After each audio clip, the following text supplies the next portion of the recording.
அதாவது இந்த பசங்கள்லாம் வந்து ஃபஸ்ட்டு டே ஸ்கூல் போகும்போது அம்மாவுக்கு ஒரு பதட்டம் இருக்கும் பாருங்கள், அந்த மாதிரி ஒரு பதட்டத்தோடையே காலையில் நான் வேலை பார்த்துக்கிட்டு இருந்தேன். என்ன வந்து பார்த்திங்கன்னா, இன்றைக்கி ஹஸ்பண்ட் வந்து நியூ கம்பெனி வந்து ஜாயின் பண்ணுறாங்க ஃபர்ஸ்ட் டே இன்றைக்கி. அப்படின்னு சொல்லிட்டு நான் நேற்று நைட்டே வந்து அலாரம்லாம் வச்சுட்டு 5 மணிக்கு சரி இனிமேலாவது நம்ம வந்து 7 மணிக்கு எந்திரிக்கக்கூடாது, 5 மணிக்கு எந்திரிச்சு எல்லா வேலையும் முடிச்சு ஹஸ்பண்ட் வந்து 8:30 மணிக்கு ஆஃபீஸ் அனுப்பணும் அப்படின்னு சொல்லிட்டு நான் ஒரு பிளான் போட்டேன். அப்படி இப்படி 5 மணிக்கு அலாரத்தை மாற்றி 6:15 தான் எந்திரிச்சேன்.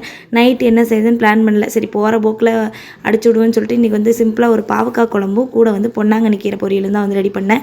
அதுக்கு முன்னாடி ஹஸ்பண்டுக்கு வாழைத்தண்டு சாறு வந்து வச்சு கொடுக்கலான்னு சொல்லிட்டு வாழைத்தண்டு மிக்சர் ஜாரில் ஆட் பண்ணிவிட்டு கூட கொஞ்சமாக சீரகம், பூண்டு, கொஞ்சமாக உப்பு போட்டு தண்ணி ஊற்றி நல்லா அரைச்சிக்கணும். இதை நல்லா வடிகட்டிட்டு வெறும் வயிற்றில் குடித்தோம்னா இந்த கிட்னியில் ஸ்டோன்லாம் ஃபார்ம் ஆகும் இல்லையா, அதுக்கு வந்து ரொம்ப ரொம்ப நல்லது.